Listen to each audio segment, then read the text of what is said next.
Good morning, afternoon and evening, my crazies. My name's Angela, I'm the Crazy Poppy Lady, and welcome back to this week's Throwback Friday. It is number 72 and there's a few of them there, isn't there? Okay, so come on, let's go and see what I've got for you today.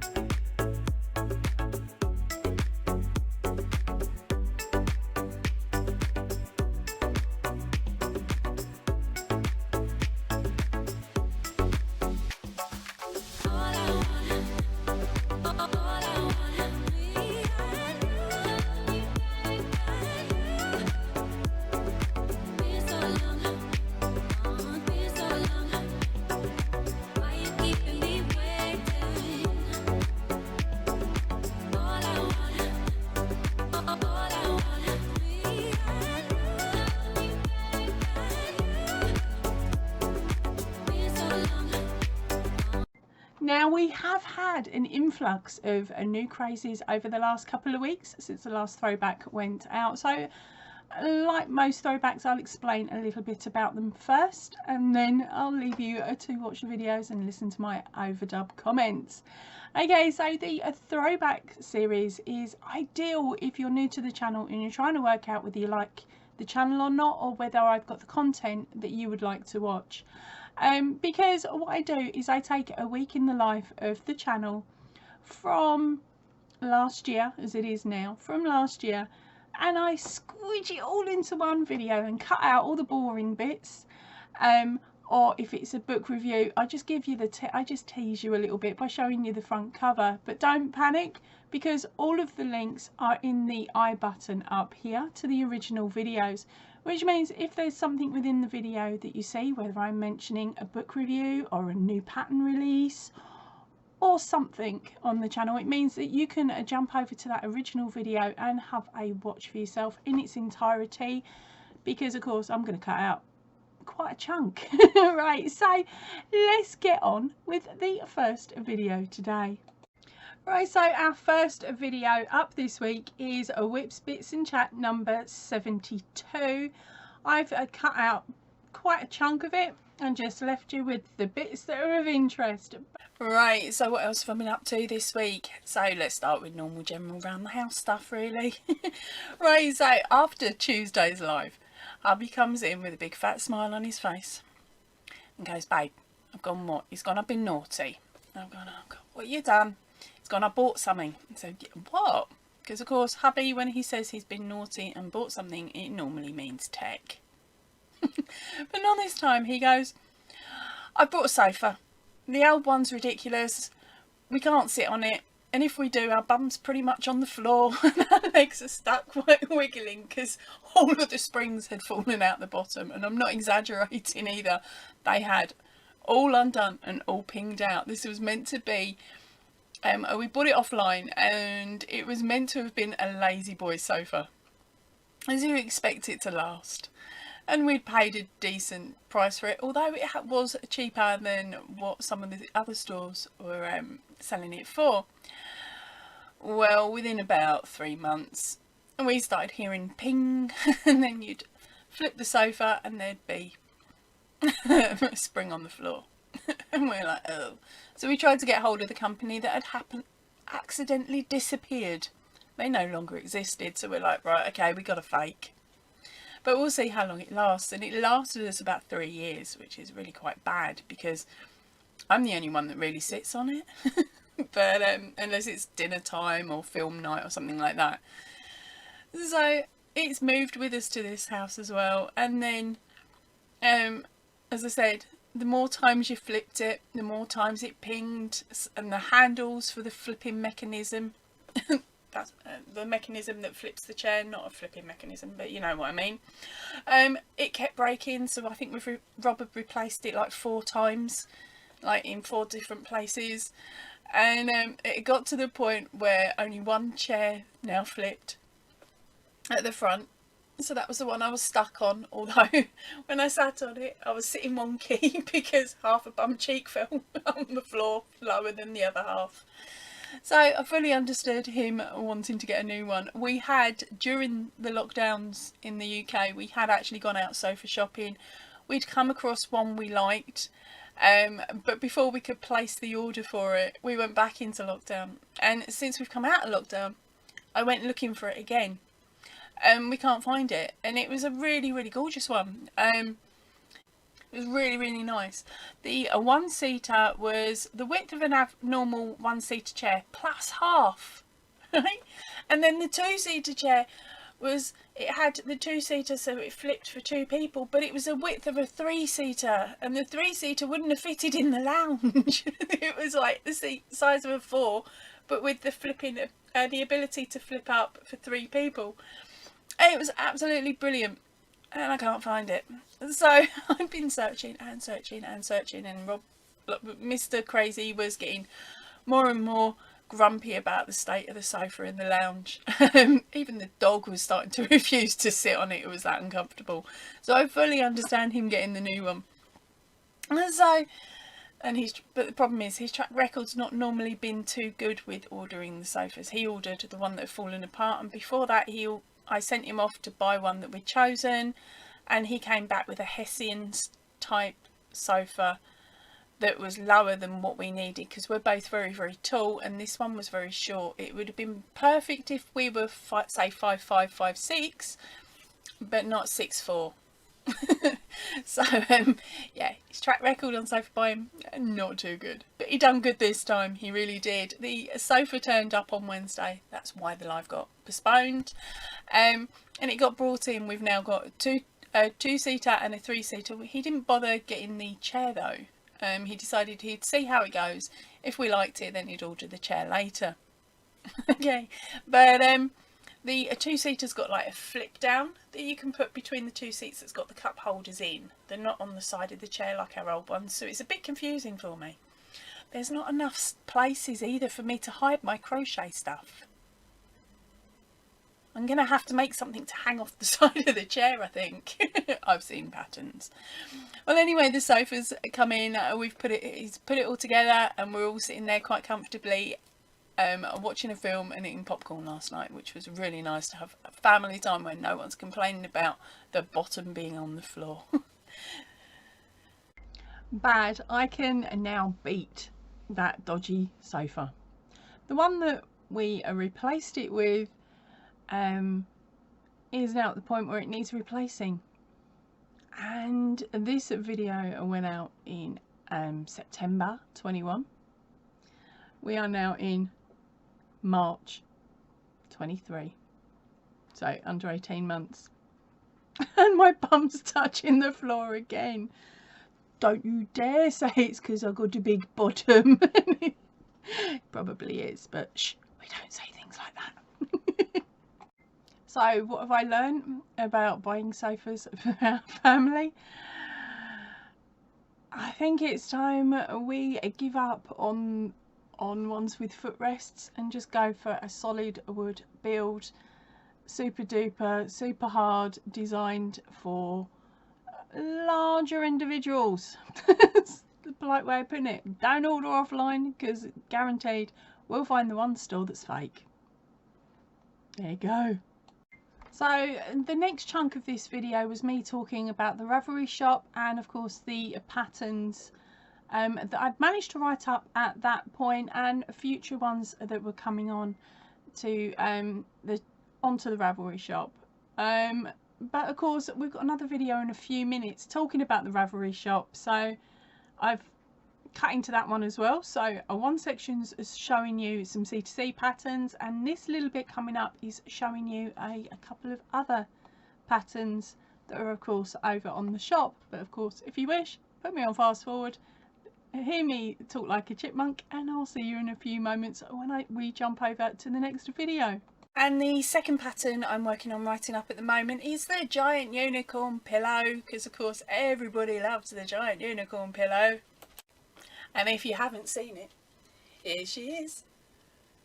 Now, I will admit, my giant unicorn, my unicorn pillow isn't exactly round.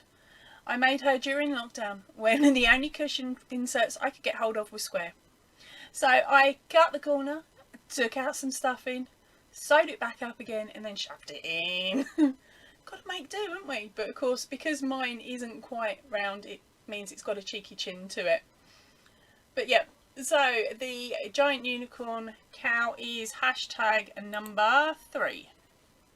Right, so, and now on to completed whips. Okay, there is just one lot of completed stuff done today, and that is another box of our cheeky poppy brooches. Right, so, of course, for those of you that don't know, there's only going to be a few of you, but for those of you that don't know, I make 1,000 brooches each year for the Royal British Legion, and I donate them to my local charity. So all of the money that is raised by these goes into their pots. Okay, it doesn't cost them anything. It costs my husband. No, basically, what my plan is that by you guys using the affiliated link down below, that covers the cost of the yarn. And then any money that's made through the adverts on YouTube goes on to buying all the extra bits and pieces I need for the poppies, like their brooch packs and packaging. At the moment, well, before this box, I had made 720. This brings it up to 780, which only leaves me 220 or 3.5 boxes left to go. Yes, they take 20 minutes each, and each box has 480 ends to sew in. I need to find somebody who's like a yarn ends genie and likes sewing in ends. I hate it. That's the bit that takes the longest.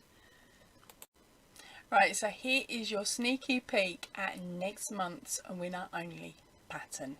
It's the only time I'm going to show you. And this one is called Iceberg. No, it's not got an iceberg in it, and it's not a polar bear, and it's not any other wintry animal. I called it Iceberg because the clue for this one is he can thaw me out any time. So here we go. This is the pattern. Okay, this is Iceberg, remember. So don't be mentioning the name of the character in the comment section down below, because otherwise you might get me in trouble.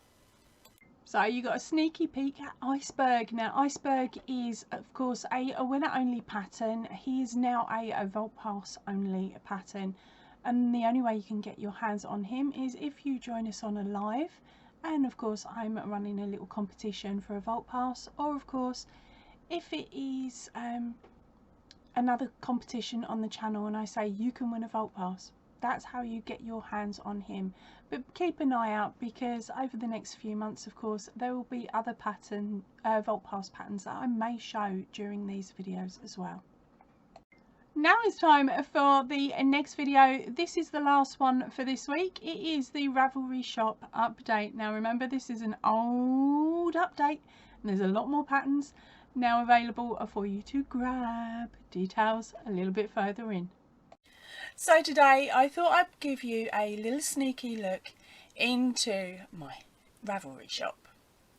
It still seems really weird that some of you like the patterns so much you create them, and others like them so much that they want the written pattern as well. So as I've said previously, I've started up the shop and I'm slowly adding the patterns in because I hate writing. My spelling's atrocious normally, so I have to sit there and really concentrate on doing it. Which is why when I'm writing out my patterns, Facebook's turned off. Everything is pretty much turned off, so I am stuck in front of the screen, and that is it. But let me show you the patterns that we have available for you at the moment. Okay, so I'm running the written patterns a little bit differently to the ones that are on the channel. Okay, if they're on the channel, they are the basic pattern, so it will take you all the way through this pattern until the edge, and then I show you how to do a basic edging, or basically the setup for an edging that you can choose. If you purchase the pattern, then in that pattern it includes the border that is on whichever blanket you purchase. Okay, so of course for the Max you have this pattern here. I'm not letting you get too close, I'll tell you what though, it is cute. And then on the unicorn blanket, let's pull it out. Oh, there we go. It gives you this border. There's the unicorn. Okay, I'll put the hashtags for the videos along the side as well as I'm going. Now, instead of giving you the links to all of the videos like I stated there will be a playlist at the end of this video which will take you over, of course, to the pattern playlist if you want to do that. And of course there is also the link on the end screen that will take you over to Ravelry so you can be a more nosy. But here's a little sidebar. All of the ones that are in the opening titles today, they're some of the patterns that are over on Ravelry. So if you've seen something in the opening titles that you like the look of, excluding the June bug jumper, which is the last cardigan there, all of the patterns bar the June bug is over on Ravelry now. And why is June bug not up yet? Because my mother-in-law, the cheeky June, nicked the jumper, so I couldn't make any extra videos about it, and I couldn't take any extra photographs because she nicked it the night before we flew home.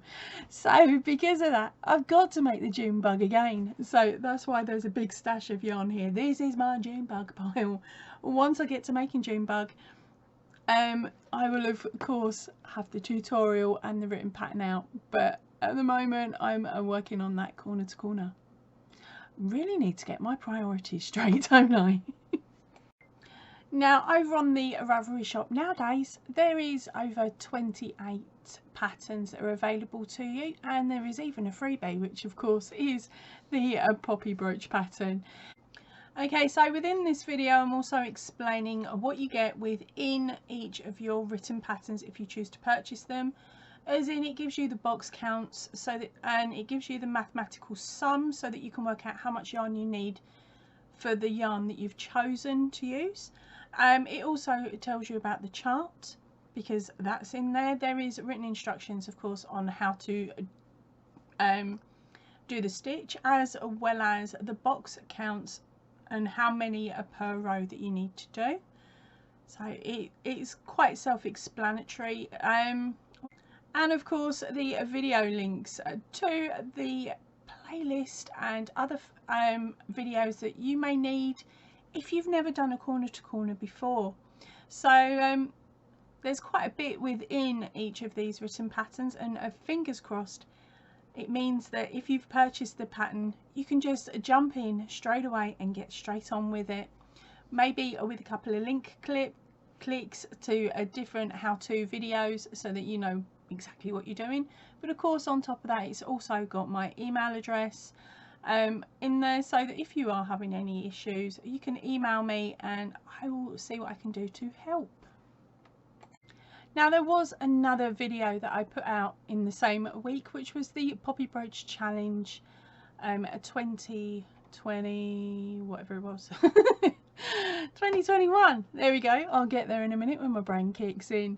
Now, there is actually going to be a Poppy Brooch Challenge 2023 coming up next week. So fingers crossed you will have a nose at that one when the video comes out. So I'm not going to bother promoting this old video because this has the links to the old tutorial, not the new one that was put out a few weeks back. Okay, so if you do plan on either joining in on the Poppy Brooch Challenge or just making a few to donate to your local British Legion, and then make sure that you check out the revised pattern. Okay, I will make sure there is a link up in the I button for the revised pattern for you. Right, so that is it for me for today. I hope you've enjoyed this cheeky look back. I will see you all really soon, so please remember to stay chilled, stay happy and keep crafting. Goodbye everybody.